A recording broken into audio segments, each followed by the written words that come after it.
He showed up just after midnight. Same coat, same limp, same silence. The sign behind the glass read, "Shelter full." The guard didn't hesitate. "Keep walking. No room tonight." He didn't argue. Just reached under his collar and pulled out a rusted dog tag. Held it up like proof. "I've slept in worse for this country." Then he turned and disappeared into the snow. By sunrise 12, Marines were standing outside the same shelter, full dress, boots lined, faces still. One stepped forward and laid the tag on the concrete. The name etched into it, Raymond Morris. Raymond Morris wasn't the kind of man who made noise when he entered a room. He didn't walk with pride or posture or a need to be seen. At 71 years old, Ray had learned that some of the most powerful things a man could carry were the ones he never spoke about. Most people just saw an old man with tired eyes, a faded coat, and a limp he never explained. But if you look closely, his gait still had the rhythm of discipline. His eyes still scanned every alleyway, every exit, and his silence. It wasn't weakness. It was memory thick with names, places, and moments that never left him. Ray had served 3 full combat tours, 2 in Vietnam, 1 in the Middle East. He never told anyone exactly where. But there were fragments overheard in passing pieced together from quiet one-liners. Fallujah was hotter than hell, or the jungle never really sleeps. That was all he'd ever offer. Never for attention. Just facts quietly placed and quickly passed over. He earned his stripes the hard way. Took shrapnel to the leg, saving 2 men pinned down near Da Nang. Pulled a fellow Marine out of a burning Humvee after an ambush outside Ramadi. Refused a medevac twice. Slept in mud, marched through heat, stood guard through cold. But medals meant nothing to Ray. Not because he didn't deserve them, but because he believed what mattered most wasn't what people pinned to your chest, but what you carried in your soul. After he left the service, life didn't offer much in return. His wife Linda passed from cancer while he was still trying to adjust to civilian life. His son drifted away first emotionally, then physically. Ray never said much about it, just that sometimes silence can grow louder than any argument. PTSD crept in like a fog. Not the movie kind, not dramatic outbursts or flashbacks, just a constant tension, a sleep that never ran deep, a need to sit facing the door, a habit of never letting anyone walk too close behind him. Employers didn't understand. Friends stopped calling. And eventually the walls of his home, the one place where he once hung family photos and American flags, were sold off to pay bills he couldn't outrun. But even as he lost almost everything, Ray never begged. He never held a cardboard sign on a corner. He never asked for spare change. All he wanted was what he called a quiet roof, a safe place to rest his head for a few hours and remember what it felt like to be human. He'd show up at shelters near midnight. Never early, never loud. If they had space, he'd thank them with a nod and leave before the sun came up. If they didn't, he never argued. He simply moved on. And though his coat was faded and his boots worn thin, there was always one thing he kept close tucked beneath his shirt, hanging from his neck, a dog tag. Not polished, not flashy, just old steel with his name and blood type. Proof of who he was, even if the world forgot. Ray never told anyone he was a veteran unless they asked. Even then, he kept it brief. Marine Corps, he'd say, a while back. He didn't like the word hero, said it was for the ones who didn't come home. When asked why he didn't use the VA more or seek out veteran benefits, he'd shrug. Spent my life earning things, he said once. Wasn't about to start asking for them. To Ray, titles didn't matter. Not veteran, not sergeant, not even father. What mattered was what you did, not what people called you. And that's why no one at the shelter recognized him that night. Because Ray Morris never introduced himself. He didn't need to. Parkside Community Shelter sat at the corner of 9th and Franklin, a brick building with heavy glass doors, 1 broken heater, and too many rules. Most people who came there weren't looking for comfort, just somewhere to disappear for the night without freezing. Ray showed up just after midnight, same time he always did. He moved slow with the rhythm of someone whose body remembered more than it should. The snow had already started falling in thick, wet sheets. His coat was damp. His boots were soaked through. But he didn't knock. He didn't need to. He'd been here before. Inside, behind a counter made of warped plywood and plexiglass, the shelter manager glanced up from her clipboard. She didn't smile, just narrowed her eyes like she was reading trouble off his face. Ray gave her a small nod, not a plea, not a question. Just enough to say I'm back if you've got the space. She looked down, flipped a few papers, then shook her head. We're full, she said. Ray didn't move. I understand, he said quietly. I was here 2 nights ago. Slept near the boiler room. No trouble. She sighed. And that was 2 nights ago. We're full now. He didn't argue, just shifted his weight slightly, trying not to favor the leg that hadn't stopped aching since 1983. Any chance I could wait a few minutes inside just to dry off? I'll be gone before dawn. Her eyes hardened. No ID, no paperwork, no entry. We're not running a drop-in center. If you don't have a referral, I can't help you. Still, his voice stayed even. Ma'am, I'm not asking for much. Just a dry corner. That's when she picked up the phone. Within seconds, a uniformed guard stepped through the hallway door. Young, square-jawed, clean boots, probably new on the job. The manager didn't look up from her clipboard this time. Escort him out, please. The guard pointed toward the street without saying a word. Ray hesitated. Not because he wanted to fight, he didn't. Just because part of him still couldn't believe how fast a man could go, from invisible to unwanted. As he turned to leave, no one said a word. No one made eye contact. A few people sitting on the lobby benches glanced away, pretending to be asleep or buried deeper in their coats. One woman clutched her backpack a little tighter. One man leaned against the wall and stared at the floor. Not a single person spoke for him, not one. Ray didn't blame them. In places like that, silence was a survival skill.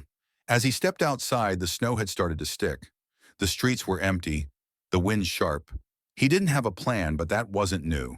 He reached under his shirt and felt the edges of the old dog tag against his skin. Just metal, just a name, just a reminder. He looked back once, just for a second, not at the building, at the sign taped to the door. Shelter full.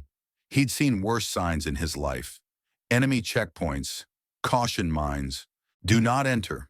This one was smaller, but it stung the same, and so he walked. One boot dragging slightly behind the other, the way it always had since Fallujah. No destination, just forward. Because for men like Ray Morris, that's the only direction left. Emily Cooper had been volunteering at Parkside Shelter for just under 4 months. She wasn't staff, not officially, just a college senior with free time on weekends and a need to feel useful. Her dad, a retired Marine with 2 Purple Hearts and a box of medals he never talked about, always told her, if you're not lifting someone up, you're just taking up space. That night, she was behind the intake desk restocking supply kits. Socks, wet wipes, hand warmers, all stuffed into gallon-sized Ziplocs. Nothing glamorous but necessary. She had just finished labeling the last bag when she heard voices near the door.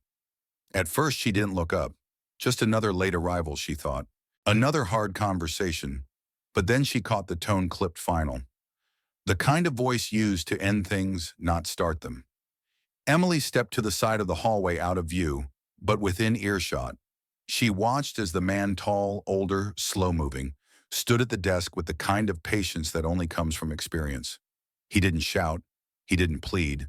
He barely spoke. But when he held up that dog tag, something inside her froze. She reached into her coat pocket and tapped record on her phone. Not for drama, not to post, just instinct. She caught the guard stepping in.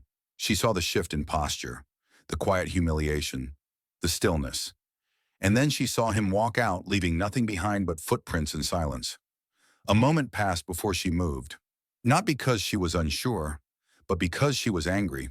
Quietly, deeply angry in a way she hadn't felt since watching her father try to explain to a pharmacist why his VA prescription was denied. She slipped out the side exit and caught up to him at the edge of the block. He was walking with a slight drag, left leg trailing, coat soaked through, shoulders pulled tight like he expected the wind to knock him over. Emily called out, not loudly, just enough. Sir, wait just a minute. He stopped, turned halfway, not defensive, just tired. She stepped forward and held out a paper bag. It's not much, just some protein bars and a thermal pack. I packed extra tonight. He looked at her for a long second, then nodded and took the bag without a word. I'm Emily, she said. I volunteer inside. Still quiet. Then finally he spoke. Ray. She offered a hand. Ray what? There was a pause. Then a sigh. Morris. Her eyes narrowed. She wasn't sure why the name caught her off guard until it hit her. Morris, she repeated. As in, were you ever with 1st Marine Division? Another pause, then a slight nod. Long time ago. Emily didn't say anything else. She just reached into her phone, scrolled through her contacts, and hit one marked Uncle Mike. The line picked up on the first ring. Mike Jensen, the voice answered. She turned away slightly and spoke into the phone. It's me. I need a favor. I just met someone. His name's Ray Morris. There was silence on the other end, then just 2 words. Where is he? It started before the sun came up. The streets were still empty. Frost clung to windshields and a thin layer of snow coated the sidewalk outside Parkside Shelter. Inside, the staff were running the usual routine intake forms, coffee being poured into paper cups, quiet murmurs in the hallway. No one noticed the first black SUV pull up. Then another, and then a third. They didn't come fast. No screeching tires, no flashing lights. Just dark vehicles with military plates pulling in one by one like part of a silent drill. Each one parked in front of the building. Engines off, doors closed. At first no one moved. Then the front doors opened. 12 men stepped out in full dress, uniformed Marines, each of them. They were of different ages, different builds, different skin tones, but they all moved with the same discipline, the same stillness.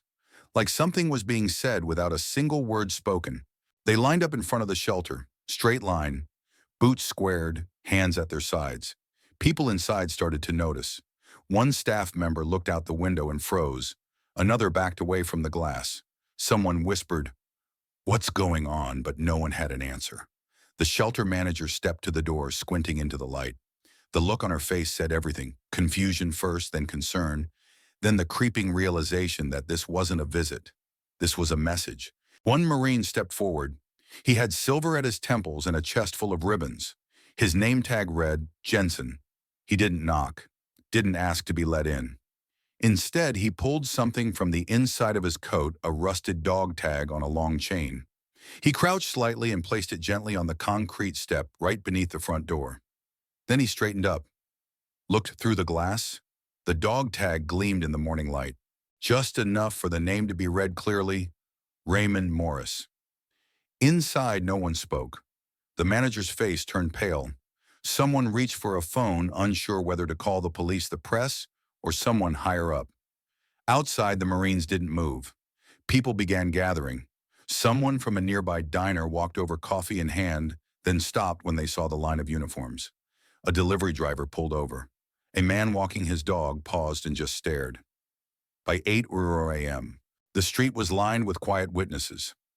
No one shouted. No one dared interrupt. A local reporter arrived, tipped off by someone who saw the SUVs rolling in. He began filming from across the street, then quickly stepped back, lowering the camera. When he realized this wasn't a press moment, it was something else. Something sacred. Eventually, a man from the VA showed up. A woman from the mayor's office, too. But no one approached the Marines. They knew better. After 20 minutes, the 12 turned in unison and walked back to their vehicles. Doors opened, engines started, and then they were gone, just like they came. But the dog tag stayed. No one touched it. Not that day. Not for days. Later, someone from the shelter tried to claim it had been a misunderstanding, that the man didn't follow protocol, didn't have ID, wasn't registered. But it was too late. The video Emily had recorded had already spread online. She never posted it, someone else did. Maybe a resident, maybe a witness. It didn't matter, because by the end of the week, millions had seen the moment 12 Marines stood in silence for a man the world had ignored. And just like that, Raymond Morris was no longer invisible. The photo hit the local news by noon. 12 Marines standing shoulder to shoulder in the snow with a rusted dog tag glinting on the concrete just below their boots. No caption, no commentary. Just one word trending in the caption bar: honor. It started with veterans. Posts began appearing on Facebook groups and message boards. Men who hadn't spoken publicly in years shared the image. They typed out fragments of stories about cold nights, closed doors, and the slow, quiet erosion of dignity after discharge. One man wrote, "That could have been me. Hell, it was me once." Then came the comments.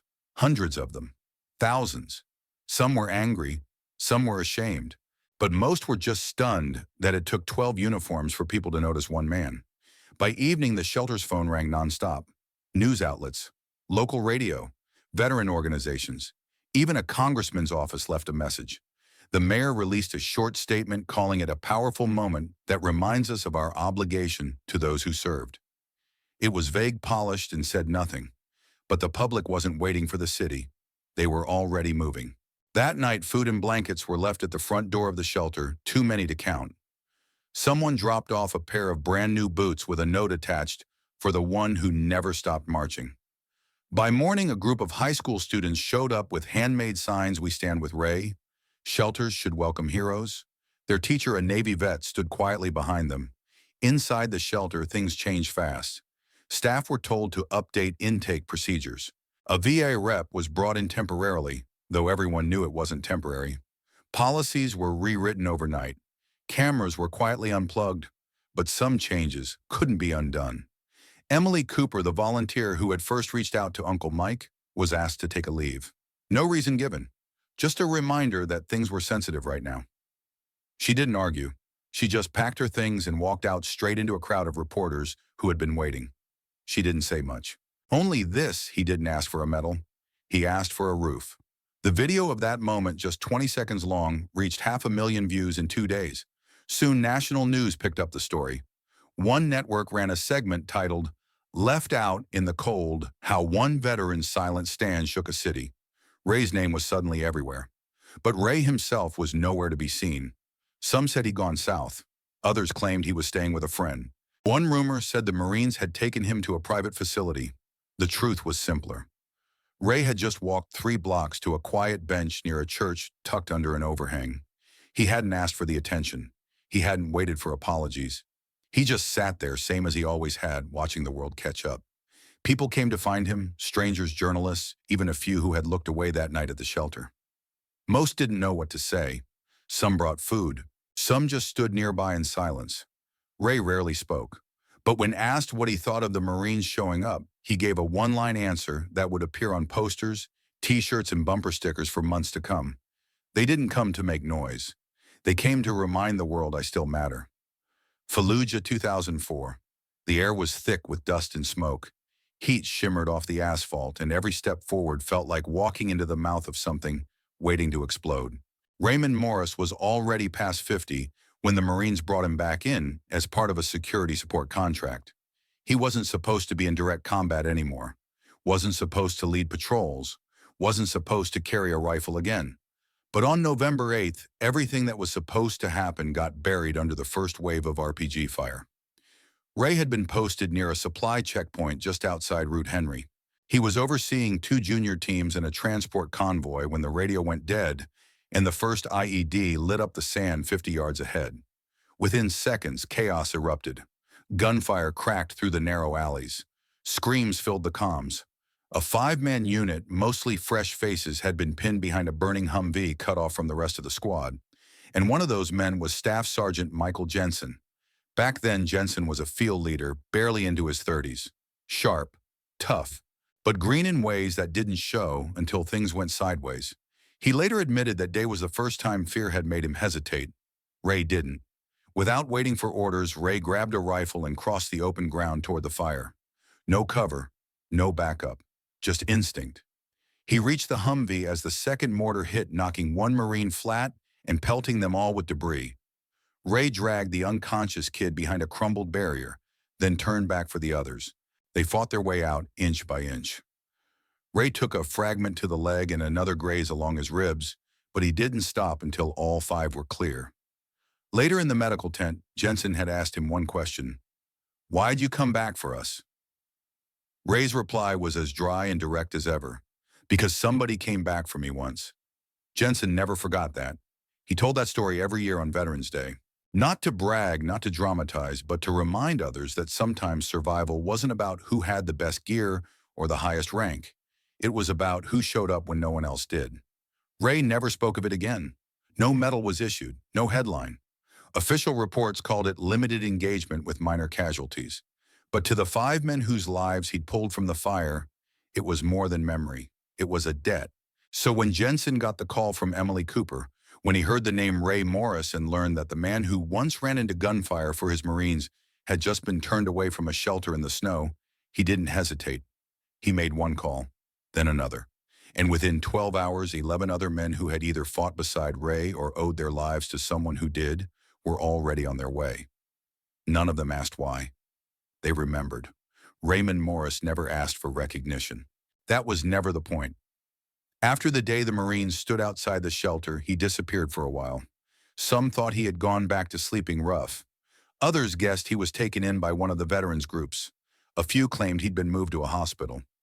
In truth, Ray was given a room in a private transitional housing facility just outside the city, a quiet place supported by Marine Corps veterans who had heard what happened and decided to act fast.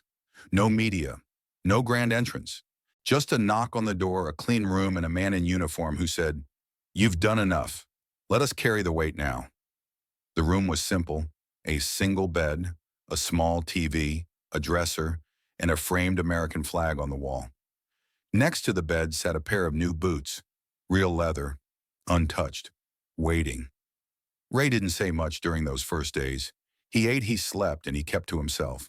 But there was one thing he did every morning. He folded his old coat neatly at the foot of his bed and placed the dog tag on top. Within weeks, his name was quietly restored in the VA system. Medical care was arranged. His file, once lost, was fast-tracked. A Navy chaplain came by on Sundays not to preach, but to sit. Sometimes they talked about the war. Most times they didn't. The mayor's office offered him a plaque. He declined. A local news anchor requested a sit-down interview. He never returned the call. But when a small nonprofit reached out asking if he'd be willing to speak privately to young recruits about what it meant to serve not the glory, but the grit, the loss, the aftermath, Ray said yes. He didn't speak like a hero. He didn't sugarcoat anything.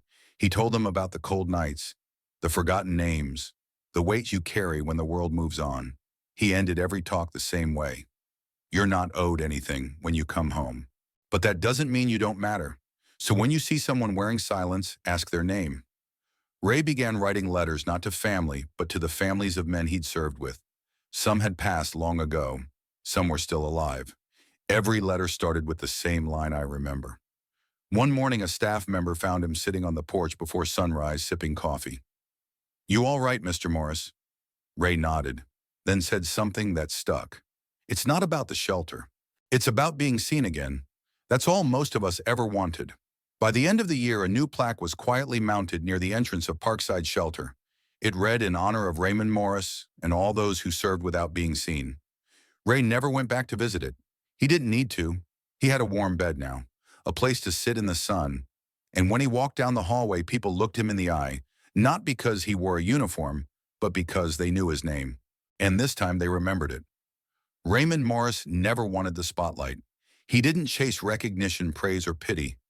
He lived most of his life in the shadows, not because he had to, but because he chose to carry his dignity in silence.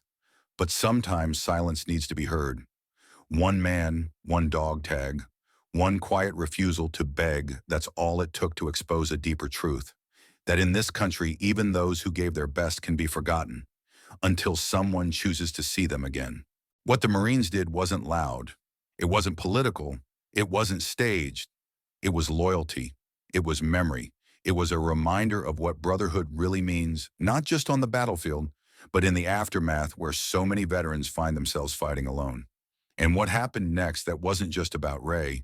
It was about the man sleeping 2 blocks away who also served. The woman at the bus stop with a folded flag in her closet. The father who never talks about what he saw, and the son who never thought to ask. Ray's story is not rare.